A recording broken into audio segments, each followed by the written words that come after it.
सत्यम परम धीमहि। श्रीमद् भागवत का आरंभ पिछले सोमवार को हो गया था और तब ये घोषणा कर दी गई थी कि यही पाठ नित्य प्रति चलता रहेगा, रविवार को भी यही होगा। श्रीमद् भागवत हिंदू धर्म का एक अनूठा ग्रंथ है। जो तो इस्लाम है एक ग्रंथ, कुरान शरीफ है, क्रिश्चियनिटी है एक ग्रंथ, होली बाइबल है, 1500 बरस पुरानी है। हिंदुओं के धर्मशास्त्र अगर आजकल के आधुनिक विद्वानों की बात मानी जाए जो धर्म में विशेष रुचि नहीं रखते, तो हमारी धर्म ग्रंथ 5500 बरस पुरानी है।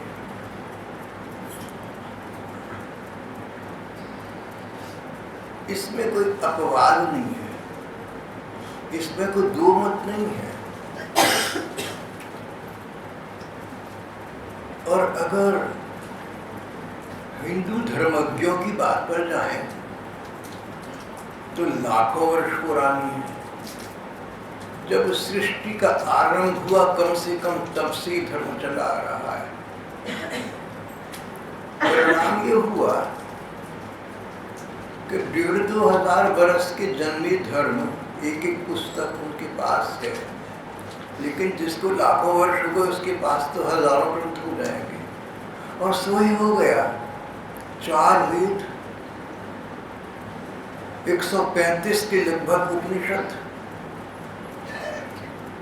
54 पुराण, महाभारत, संहिताएं, स्मृति और ऐसे ऐसे ग्रंथ जिनके नाम मुझे नहीं पता, और हम अगर सामने आ जाए तो पढ़कर बोल न सकेंगे संस्कृत में। 5500 वर्ष पूर्व के हिंदुस्तान को ये श्रेय तो जाता है कि तब सब ग्रंथों का सार एक ग्रंथ में लिख दिया गया। इसे हम श्रीमद् भागवत कहते हैं। भागवत जो भगवान की ओर ले जाए। इस श्रीमद् भागवत का हम अपने जैसा पाठ कर रहे हैं। श्रीमद् भागवत का पाठ जो मैं करता हूँ, भाई बहनों को कई बार बता चुका हूँ कि ये वो भागवत नहीं है जिसका पाठ आप लोग अपने घरों पर कर सकते हैं। जो मूल भागवत है वो संस्कृत में है, उसके हिंदी अनुवाद कई स्थानों पर उपलब्ध हैं। अगर आप मूल भागवत पढ़ना चाहें, अगर आप भागवत का मौलिक रसास्वादन करना चाहें, मौलिक भारत का मूलभूत भागवत का रसास्वादन करना चाहें, तो संस्कृत में 18,000 श्लोक है, सो पढ़िए। बहुतों ने संस्कृत इसलिए पढ़ी कि भागवत का रसास्वादन कर सके, आप भी करिए। दूसरा ये कि संस्कृत नहीं आती, बस में नहीं है इतना समय, तो हिंदी में जो अनुवाद प्रकाशित हैं, जैसे गीता प्रेस गोरखपुर से है और कहीं से भी होगा, आप अनुवाद का पाठ भी अपने घर पर स्वयं पढ़ सकती हैं, उसमें भी आनंद है। मैंने जो भागवत के बहुत प्रकार के अनुवाद अब तक देखे, उनमें मुझे गीता प्रेस गोरखपुर का अनुवाद सबसे अधिक पसंद आया। हमारे सामने वही पुस्तक इस समय रखी। तो श्रीमद् भागवत एक ग्रंथ हो गया, उसका हम लोग अपना सा पाठ का अर्थ समझ लीजिए। भागवत के मूल भाव की रक्षा करते हुए, भागवत की जो भाव है, जो स्पिरिट है, उसकी रक्षा करते हुए मैं उचित जो समझता हूँ सो कहता हूँ। मुझसे ये मत कहना कि भाई साहब आपने ये बात ही भागवत में नहीं लिखी। भागवत में वो शब्द नहीं लिखे सो तो ठीक है, फिर भाव भागवत का ही है। मैंने आज तक भागवत के जितने सप्ताह किए, जन सामान्य में किए, सभाओं में किए, या यहाँ अपने यहाँ किए, भागवत के भाव की रक्षा हर वाक्य में की गई। मेरे जितने सप्ताह पाठ है सब रिकॉर्डेड हैं, सब टेलीविजन पर आ चुके हैं। टेलीविजन चैनल वालों के अनुसार 2.25 करोड़ लोग मेरी भागवत का पाठ सुन रहे थे इस देश में। 2.25 करोड़ का मतलब हरियाणा का हर बच्चा, बूढ़ा और जवान आदमी, उससे भी अधिक संख्या। तो मेरे पाठ तो सार्वजनिक हैं, सबके सामने है। एक वाक्य आप ऐसा नहीं निकाल सकेंगे जो भागवत के भाव पर आधारित ना। भागवत में स्वयं लिखा हुआ है कि भागवत किसी पुस्तक विशेष का नाम ही नहीं है, जो भाव भगवान की ओर ले जाए वो भागवत है। दूसरी बात, भाई बहनों से मैं स्पष्ट कह चुका हूँ, मैं भागवत का या किसी भी ग्रंथ का जब पाठ आपके सामने करता हूँ तो 2 बातों का ध्यान रखता हूँ। एक तो ये कि भाषा वो हो जो आप और हम समझ सकें।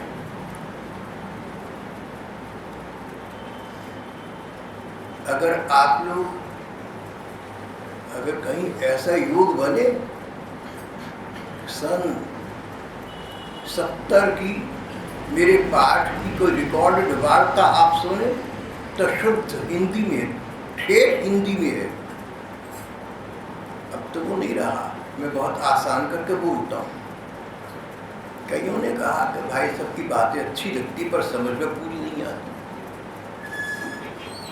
कईयों ने तो यहाँ तक कहा कि हम जाते थे, जाना इसलिए बंद कर दी कि भाई सब संस्कृत में पाठ करते में समझ में नहीं आता। तो मैं हिंदी आसान बोलने का प्रयत्न अपना सा करता हूँ। दूसरी बात जो जन प्रसिद्ध मैं आपसे कर चुका सो ये है, मैं हर ग्रंथ का जब पाठ करता हूँ तो वो विचार, वो कथाएं, वो सिद्धांत यहाँ पर दोहराता हूँ जो आप लोगों के लिए, जो इस समय सत्संग सभा में विराज रहे हैं, आपके लिए उपादेय और रोचक है। मेरा संबंध आप लोगों से है, जो श्रोता समय निकाल कर आए हैं। कोई चंडीगढ़ से आ रहे हैं, करनाल से आ रहे हैं, कई लोग स्थानीय होकर भी नहीं आ पा रहे, पर जो भी लोग उपस्थित इस समय हैं या प्रायः होते हैं, मैं उन लोगों के कल्याण के दृष्टिकोण से पाठ करता हूँ। जो भाई बहन मूल ग्रंथ का अध्ययन करना चाहें उन्हें अपने घर पर कर लेना चाहिए। मैं तो वही करूँगा जो मैं आप लोगों के लिए भला और समझता हूँ और उचित समझता हूँ। तो श्रीमद् भागवत का पाठ आरंभ लगभग 1 सप्ताह पूर्व हम कर चुके, अपने हिसाब से जैसे मैंने किया। उसी प्रकार से आज का श्रीमद् भागवत की प्रारंभिक प्रथम स्कंध का एक प्रसंग आपके सामने अब आ रहा है।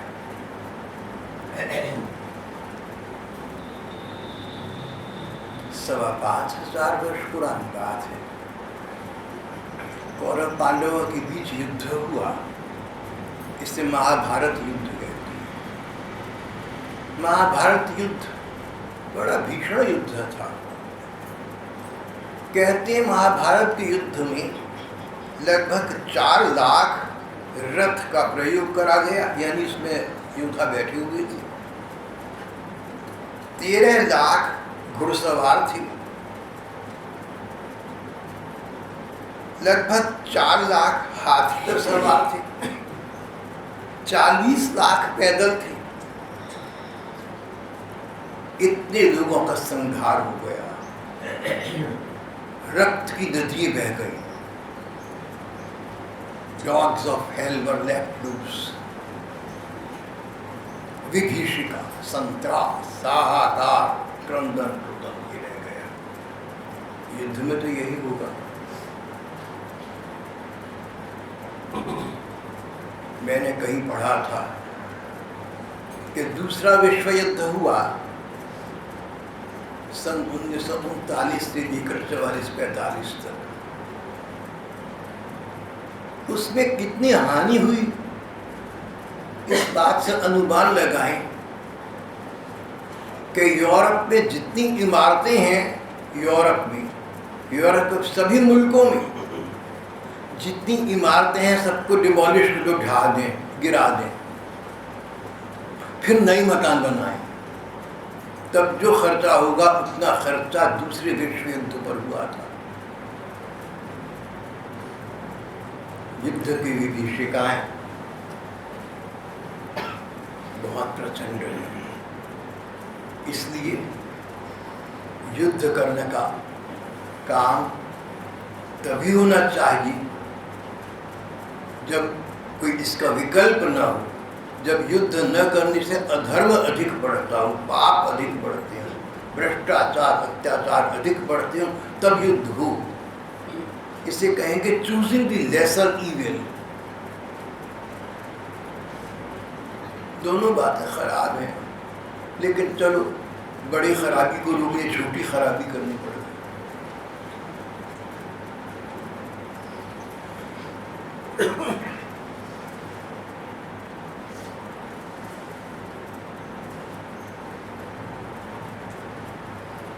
महाभारत का युद्ध हुआ, कितना नरसंहार हुआ, अभी अभी आपके सामने आ चुका। महाभारत का युद्ध आरंभ होने से पूर्व अर्जुन के जो मन की स्थिति थी, गीता पाठ करने वाली भाई बहन उसे जानती है। अर्जुन ने कहा, कृष्ण मैं युद्ध नहीं करूंगा, बड़ी हानि होगी, अपने घर के लोग मारे जाएंगे, अच्छा नहीं लगता। श्री कृष्ण ने कहा कि अपने घर के लोग अपने क्या पराये क्या, यहाँ अपने पराये का भाव नहीं होना चाहिए। ये देखना है कि युद्ध न करने से संसार का अधिक लाभ है, युद्ध करके पापियों को नष्ट कर दिया। जो पापी पाप अधिक बढ़ा रहे हो उनका वध करना ही धर्म है।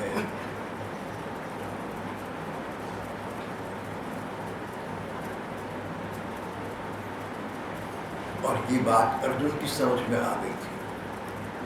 नष्टो मह स्मृतिर्लब्ध्वा तत्प्रसादात्मयाच्युत स्थितोऽस्मि गत संदेह करिष्ये वचनं तव। ठीक है, आपकी बात समझ आ गई मुझे, मैं करूँगा।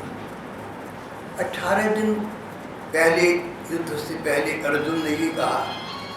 18 दिन के बाद जो युद्ध समाप्त हुआ, महाराजा युधिष्ठिर महासम्राट बने, मगर उनकी स्थिति अर्जुन जैसी बन गई।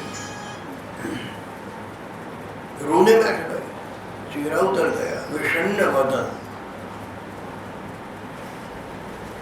कहने लगी कि मेरे कारण बहुत बड़ा युद्ध हुआ,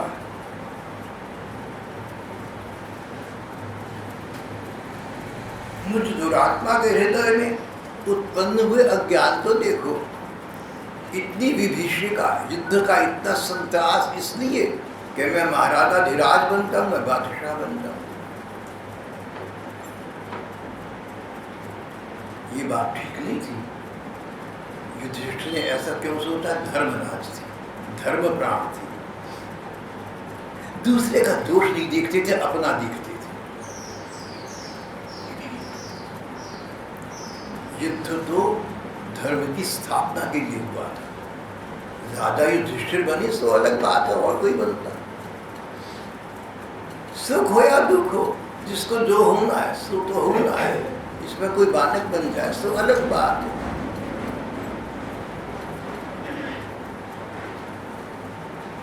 ये न होता तो कोई दूसरा गम होना था। मैं वो शय हूं जिसे हर हाल में बस रोना था। मेरा तो भाग है ये भैया, इस बात से दुख नहीं मिलेगा तो किसी दूसरी बात से मिलेगा। दुख तो भाग में लिखा है, रिश्ते कर्म ऐसे, उनको भुगतना है, उनको काटना है। तुम्हें कभी कोई दुख मिला ना तो किसी पर दोष न लगाना, किसी को कारण न समझना। कर्म कट रहे हैं पिछले, कर्म जो कारण बना, जो निमित्त बना, उसका कल्याण चिंतन करना, उसका शुभ चिंतन करना, भगवत चिंतन स्वयं करना। तुम्हारा व्यष्टि का और सारी समाज का, समष्टि का सबका लाभ हो जाएगा। धैर्य और प्रतीक्षा करनी चाहिए, भगवान के विधान पर भरोसा रखना। लेकिन इतिहास में और वर्तमान में ऐसा देखते हैं हम, ऐसा मैं देखता हूँ कि जिनका हृदय सुंदर है, निर्मल है, कोमल है, वे लोग कहीं कुछ हो जाए तो अपने को कारण मान बैठते हैं, और ऐसे लोग जो हैं कारण, जिन्होंने गलत काम करा, दायित्व जिनका है, वो कहते हैं हमने ठीक किया। संसार है, सब प्रकार के लोग हैं। जो भाई आतंकवादी हो गए, आतंक करते, उनसे पूछिए, वो कहेंगे, हम कहेंगे हमने धर्म के अनुकूल किया है, यही करना चाहिए था, हमारा कर्तव्य बनता है। तो जैसी जिसकी बुद्धि है वैसी वो बात करता है। युधिष्ठिर ने युद्ध स्वार्थ के लिए नहीं किया था, परमार्थ के लिए किया था, परार्थ के लिए किया था, समाज के लिए किया, धर्म के लिए किया। लेकिन हृदय इतना निर्मल, इतना कोमल, इतना सुंदर कि अपने आप को अपराधी मान रहे हैं, केवल इसलिए कि महाराजा धीराज बन गए। ऐसे राज का क्या करना जिसमें इतने लोगों को कष्ट पहुंचाओ, ये उनके मन का विचार था। तो व्यास जी ने समझाया। व्यास जी के एक प्रकार के दादा थे, भागवत के प्रणेता हैं, सारी ग्रंथों के प्रणेता व्यास जी हैं, सुखदेव जी के पिता हैं। तो व्यास जी ने समझाया, बड़े बड़े ऋषि मुनियों ने समझाया, यहाँ तक कि श्री कृष्ण ने समझाया, नहीं समझ आया, दुख बना।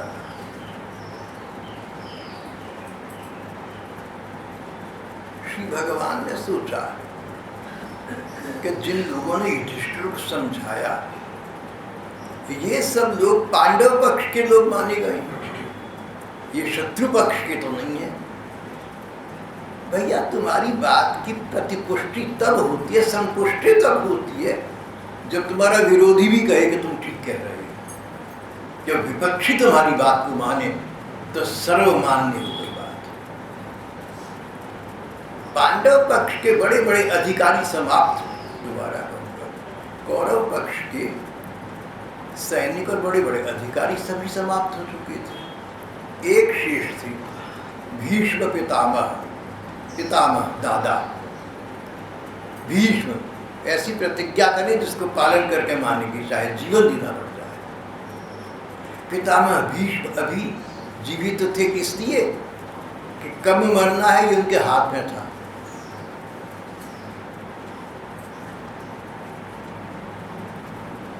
उन दिनों जब भीष्म पराजित हुए, कौरव सेना के अध्यक्ष थे, कौरव सेना के अध्यक्ष थे, शत्रु सेना के अध्यक्ष, और वो भी जीवित हैं। अगर शत्रु सेना का अध्यक्ष ये कहे कि युधिष्ठिर आपने ठीक किया, तो युधिष्ठिर की समझ में बात आ जाएगी। एक बात। दूसरी बात, वही भक्तवत्सल अंतर्यामी जानते थे कि भीष्म ने कहा कि आजकल दक्षिणायन चल रहा है, मैं उत्तरायण में मरूंगा, वो अच्छा होता है। अंतर्यामी श्री कृष्ण जानते थे कि ये बातें साधारण लोगों के लिए होती हैं।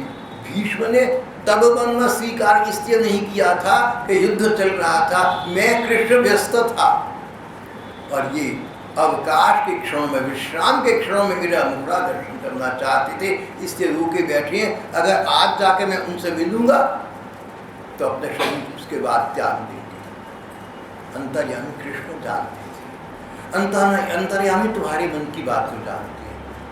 तुम ठीक हो ना, तुम्हारी अंतरात्मा कहे कि तुम ठीक कह रहे हो, तुम मन में ठीक हो, तुम्हारे विचार सच्चे हैं, तो संसार तुम्हें क्या कहता है, रिश्तेदार क्या कहते हैं, पड़ोसी क्या कहते हैं, चिंता मत करना। भगवान अंतर्यामी है, तुम्हारी सत्य को, तुम्हारे अंतर हृदय को कहना।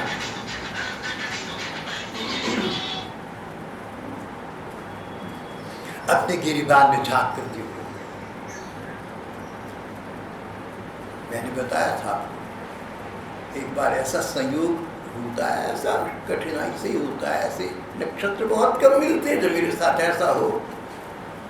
टेलीफोन पर एक सज्जन से मेरी बात हुई, वो लड़ने के बहुत क्रोध के मूड में थी, तो मैंने कहा कि भैया अच्छी बात करनी चाहिए, वैसी बातों में क्या। बड़े नाराज होकर बोले कि अपने गिरिबान में झांक के देखो। अपने गिरिबान अंतर हृदय में, तो वो मुझे अपने विरोधी पक्ष का प्रवक्ता मान रही थी। अपने गिरिबान में झांक के देखो। मैंने कहा भैया मेरे गिरिबान में झांक कर देखो तो क्या मिलेगा, वही जो तुम्हारे गिरिबान में। अरे ठाकुर है, भगवान है तुम्हारे मन मंदिर में, वही मेरे में है। सबके मन मंदिर में भगवान है, आपके हृदय में भगवान वही है। आप गिरिबान में झांक के देखिए, आगे मिलकर आपको भगवान की झलक दिखेगी। उनकी बात का स्वर बदल गया, शैली बदल गई, टोन बदल गई। बोले अच्छा ठीक है, आपके कब दर्शन होंगे, कहाँ मिल सकते हैं आप, where could I reach you. भाव ये है कि भगवान सबके अंतर मन में निवास करती है, हृदय के रूप में, आत्मा के रूप में। सर्वात्मा भगवान ही सब जीवों में है, इसीलिए सबके साथ सहानुभूति और स्नेह का व्यवहार मन से करना, वचन से करना और तन से करना, और निर्णायक मानना संसार को नहीं भगवान को। अंतर्यामी है ना, तुम्हारी मन की बात को जानती हैं। तुम अच्छी बात कर रहे हो, दूसरा बुरा समझ रहा है, गलत समझ रहा है, तो कोई बात नहीं, भगवान तो ठीक बात को समझ रहे हैं। अनंत जीवन है हमारा, तो भगवान के साथ है। ये जीवन तो एक समाप्त हो जाएगा, अनंत जीवन तो समाप्त नहीं होता, अक्षय है, उसमें ठाकुर ही होंगे, उनको मन का पता है। श्री कृष्ण ने सोचा कि अगर हम धर्मराज युधिष्ठिर को भीष्म पितामह के पास ले जाएं, वो शत्रु पक्ष की सेना के अध्यक्ष थे, और वो कहें कि युधिष्ठिर तुमने ठीक किया, तो इनके मन को सांत्वना मिलेगी। युद्ध करना अच्छी बात तो नहीं है, ये मैं पहले आपसे अभी कह कर रहा हूँ। और जब समाज में इसकी अनिवार्यता हो जाती है तो अलग बात है, वो भी दुखद प्रसंग है, पर हो जाती है कई बार। लॉर्ड बर्टन रसल कहते थे, सन 1952 विलायत के बहुत बड़े राजनेता, विश्व प्रसिद्ध फिलोसोफर बर्टन रसल ने कहा कि संसार में अनेक युद्ध हो चुके हैं, और युद्ध के पश्चात न तो शत्रु पक्ष का लाभ होता है, न विजीत पक्ष का लाभ होता है, न तो हारे वालों का, न जीतने वालों का, न विजेता का, न पराजित का। हानि तो सभी की होती है। जो देश जीतेगा उसके नाके भी मारे गए। हमारी महिलाएं पति से वंचित हो गई, हमारे देश के बच्चे माँ बाप से वंचित हो गए, हमारे बड़े बूढ़े अपनी औलाद से वंचित हो गए, बुढ़ापे का सहारा चला गया। बर्टन रसल ने कहा कि संसार के राजनेता इस सच्चाई को अपनी आंखों से देख चुके हैं और पढ़ भी चुके हैं, इसलिए अब ऐसा कोई संभावना नहीं है कि दोबारा कोई युद्ध हो सके। लेकिन उन्होंने कहा कभी कहीं कोई सिरफिरा हो राजनेता, युद्ध आरंभ करना जिसके हाथ में हो, और उन्माद के क्षणों में किसी पागलपन या किसी जो युद्ध शुरू कर दे तो युद्ध हो जाएगा, संसार का बड़ा नाश होगा। There have been madmen in the past and there may be some in the future, Burton Russell ने कहा।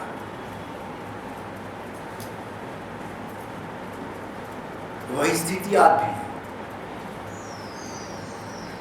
चलिए, यहाँ विषय जो चल रहा है, मुख्य विषय में उस पर फिर आ जाता हूँ। श्री कृष्ण ने कहा कि भीष्म पितामह शत्रु सेना के अध्यक्ष रहे, हम उनके पास युधिष्ठिर को ले जाते हैं। और युधिष्ठिर जी को साथ लेकर श्री कृष्ण और अनेक जन भीष्म पितामह के पास पहुंचे। इस समय ये लोग हस्तिनापुर में थे, मीरठ के पास। भीष्म पितामह शरशैया पर पड़े हुए थे कुरुक्षेत्र में, जहाँ युद्ध हुआ था। मीरठ के पास के हस्तिनापुर से ये सब लोग कुरुक्षेत्र आए, और सच बात वही निकली जो श्री कृष्ण ने मन में सोची थी। पितामह श्री कृष्ण की प्रतीक्षा में थे। प्रेम में प्रतीक्षा ही जीवन का पर्याय है। wait and wait.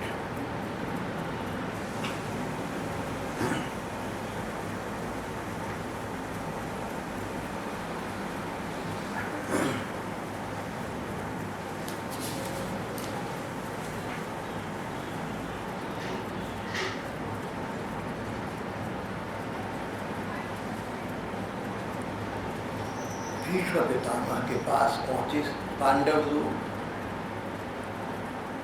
युद्ध में क्या संबंध था? एक पक्ष में पांडव थे, दूसरे पक्ष में कौरव थे। कौरवों की सेना के अध्यक्ष भीष्म पितामह थे। अपने शत्रु सेना के अध्यक्ष से युधिष्ठिर महाराज बनकर मिल गए।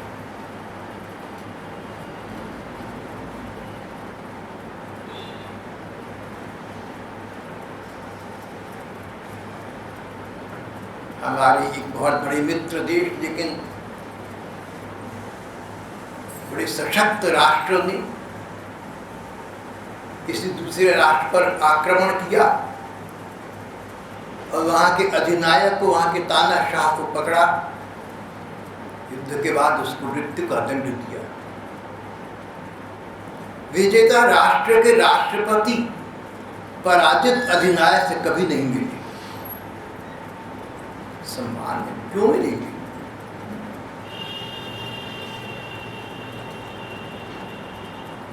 विजेता राष्ट्र के राष्ट्रपति पराजित राष्ट्र के अधिनायक से नहीं मिले। वो बड़े आदमी छोटों से क्या मिलेंगे? खत्म कर दिया तुम्हें। ये रवैया था। और पांडवों का क्या रवैया था? जिनके साथ अन्याय हुआ था, आज तक शोषण हुआ था, अपमान हुआ था, निर्धनता को उन्होंने सामने से किया। सब इन कौरवों की बदौलत और इन शत्रुओं के सेना के अध्यक्ष भीष्म पितामह, उनके पास महाराजाधिराज परीक्षित प्रणाम करने और अंतिम दर्शन करने आए थे। भगवत भक्ति इसका नाम है। ह्यूमिलिटी, विनम्रता।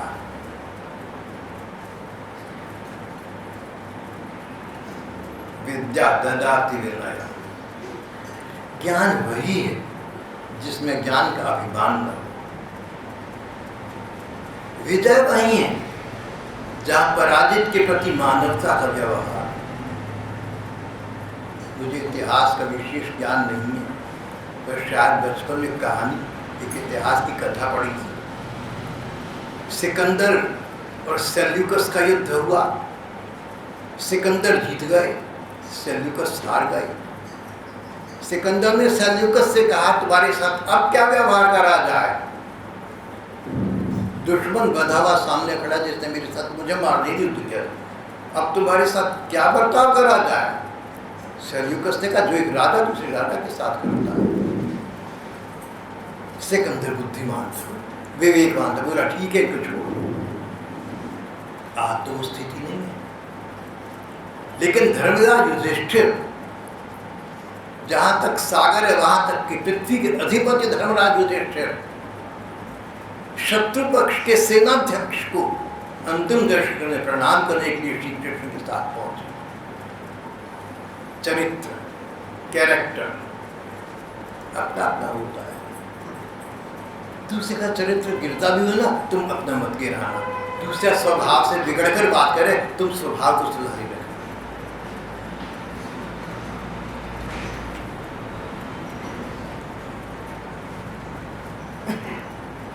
बड़ी कठिनाई एक मानव समाज में प्राय देखने में आती है।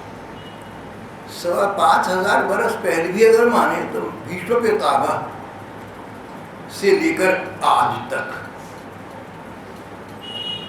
जब लोग सरकारी सेवा में निरत होते हैं तो सरकार की कोई निंदा नहीं करते।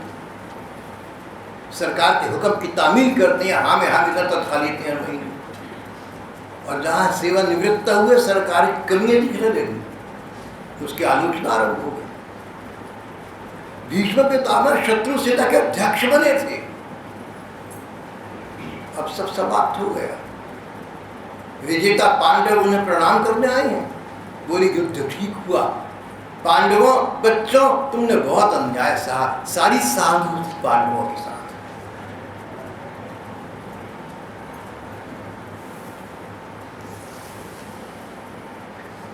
भीष्म पितामह की नयनों में जल भर आया।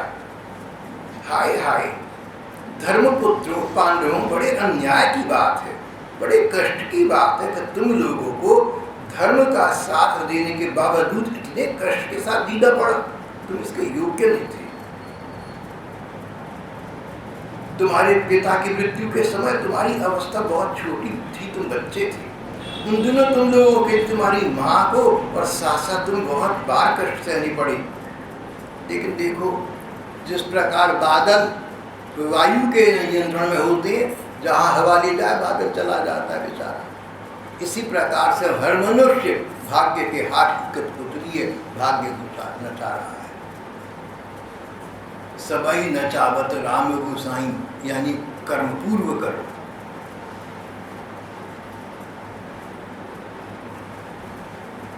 यंत्र रूहानी माया, भाग्य मनुष्य को घुमा रहा है, जो होना सो होकर रहेगा। इसलिए कोई अच्छा बुरा करे तो उसको दोषी मत मानना, अपने मन में दुख मत रखना। हो गया सो हो गया। हर समय जो आया है बुरा है, खराब है, सदा रहने वाला नहीं है, ये बीत जाएगा। उसकी बीत जाने के दिन की प्रतीक्षा करो। काली बादल छंट जाएंगे, सूर्य उदय होगा, तुम्हारा जीवन प्रकाशमय हो जाएगा। भगवान के रहते किस बात की चिंता है? भगवान का वरद हस्त तुम्हारे साथ है, गुरुओं का ज्ञान तुम्हारे पास है, चिंता किस बात की? भविष्य की प्रतीक्षा करो, भगवान का भरोसा रखो, तुम उज्जवल होगा, प्रकाशमय होगा। भीष्म पितामह कहने लगे कि मैं समझता हूँ तुम्हारे जीवन में जो अप्रिय घटनाएं हुई वे सब भाग्य की महिमा है, पर भगवान की लीला भी है। भगवान ने धर्म की पुनर्स्थापना के लिए और अधर्म का नाश करने के लिए मानव समाज में और कोई अन्य उपाय न देकर युद्ध को हाँ की थी।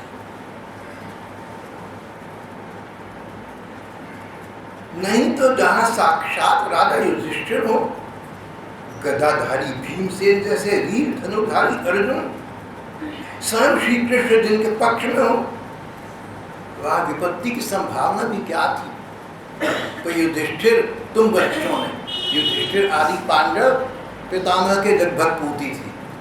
बच्चों तुमने बहुत फिर भी कष्ट उठाए, समझ जाओ सब काल की प्रेरणा से हुआ, किसी को दोष मत देना।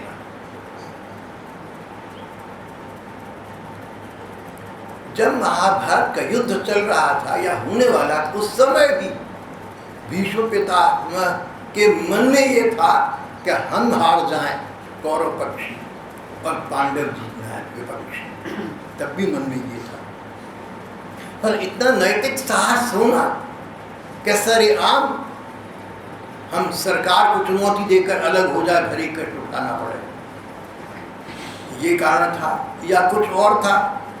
विभीषण जाने, भगवान जाने, मुझे नहीं पता, लेकिन ये ठीक नहीं होता। जिस बात को आप ठीक मानते हैं उसको ठीक कह नहीं सकते आप, उससे अलग नहीं हो सकते आप, उसका अंग तो न बने। आज भी देखता हूँ, अपने यहाँ भी देखता हूँ, जहाँ 4 जने इकट्ठे होते हैं, निष्पक्ष निर्णय हो नहीं पाता। मन में जो बात है जिसके पक्ष में हम नहीं कह पाते, मन में जो बात है जिसके विरोध में नहीं कह पाते, कारण कुछ भी हो, पर सच्चाई यही है। आज शत्रु सेना के पराजित अध्यक्ष भीष्म पितामह पांडवों के साथ बहुत सहानुभूति कर रहे थे, पर उनको समझाया सब भाग्य के अधीन है। अगर पांडवों तुम ऐसा मानो कि मैं तुम्हारा दादा उनके साथ मिल गया, मेरी बुद्धि दूषित हो गई, ये भी भाग्य का दोष है।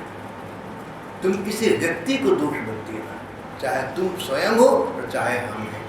युधिष्ठिर तुम ये मत समझो कि युद्ध में विभीषण का हुई उसका दायित्व तुम्हारी पर है, नहीं, ये तो होना ही था। तुम ये भी मत समझो कि शत्रु पक्ष पर है, क्योंकि वो भी होना ही था। सब काल क्या था, ये संसार की सब घटनाएं किसी अज्ञात शक्ति के अधीन है। अब तुम निश्चिंत होकर प्रजा का पालन करो, इसी के स्वामी तुम हो, पालन करने में समर्थ हो।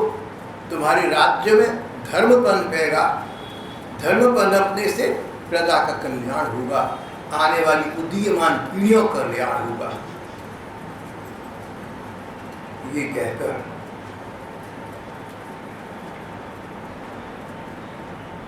और अंत में कहा, युधिष्ठिर तुम लोग जानते हो ना एक बात, ये जो श्री कृष्ण है ना, बड़े कपटी हैं, बड़े छल छत्र करना जानते हैं।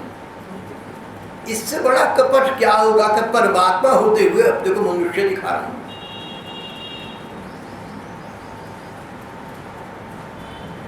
एक अन्य प्रसंग है अन्यत्र रामायण में, सीता जी का अपहरण तब होगा जब राम जी वहां ना हो। राम को सीता से कहीं हटाओ। राक्षस रावण ने इस षड्यंत्र को सार्थक करने के लिए एक राक्षस मारीच को कहा कि तू स्वर्ण का मृग बनकर जा, राम तुझे मारने आएंगे, उस पीछे मैं सीता का हरण करके ले जाऊंगा।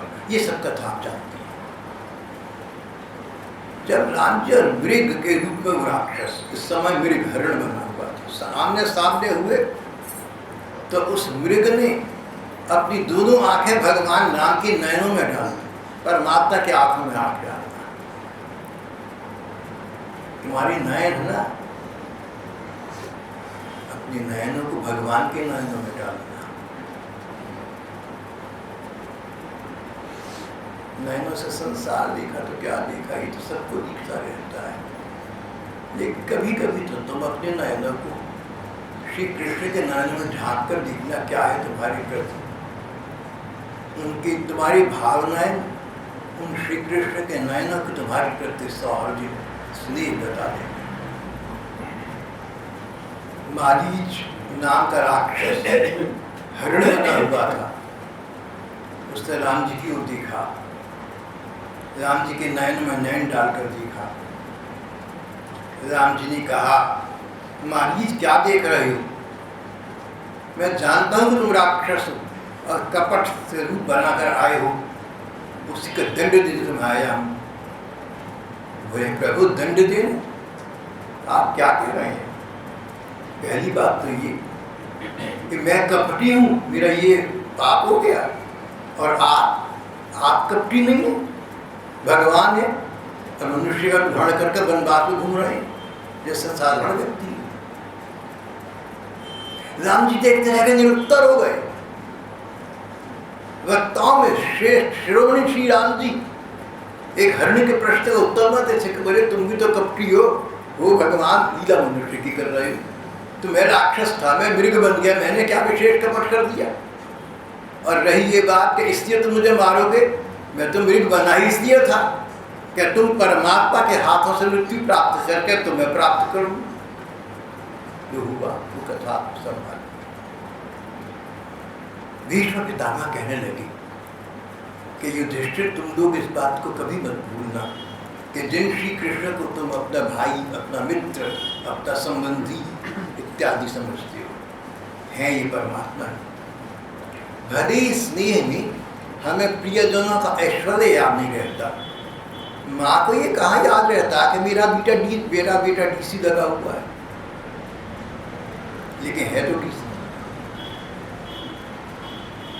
पितामह ने कहा, युधिष्ठिर ये कृष्ण तुम्हारे भाई, तुम्हारे मित्र, तुम्हारे सजन, तुम्हारे हितैषी बने रहते सब ठीक है परमात्मा ही।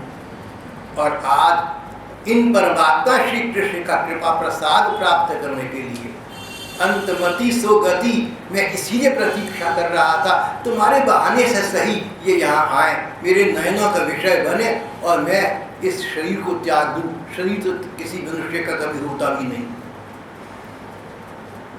शरीर के बाद, इसको शरीर को त्याग करने के बाद मैं अमर हो जाऊंगा, इन श्री कृष्ण के चरणों को प्राप्त हो जाऊंगा, अक्षय धाम को प्राप्त कर दूंगा। और ऐसा ही हुआ।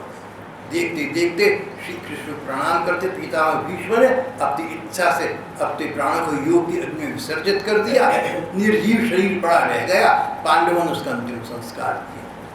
देखो भाग, जिन पांडवों का सारी उम्र विरोध करा, उनके हाथों अंतिम संस्कार होना।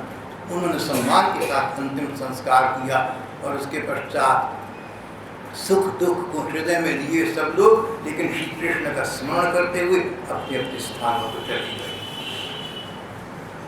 ततस्ते कृष्ण हृदया, अपने हृदय को श्री कृष्णमय बनाकर अपने अपने स्थान को चले गए। सारा शोरगुल समाप्त हो गया, सारी टेंट उठ गए, भीड़ें छट गई, फिर वही खाली मैदान रह गया। यही संसार का सभी के साथ ऐसा होता है। जो विचारवान है इस बात को विचार में रख करके स्मरण चिंतन भगवान का करते रहते हैं, भले ही संसार। यहाँ हमारा आज का पाठ प्रसंग समाप्त हो जाए।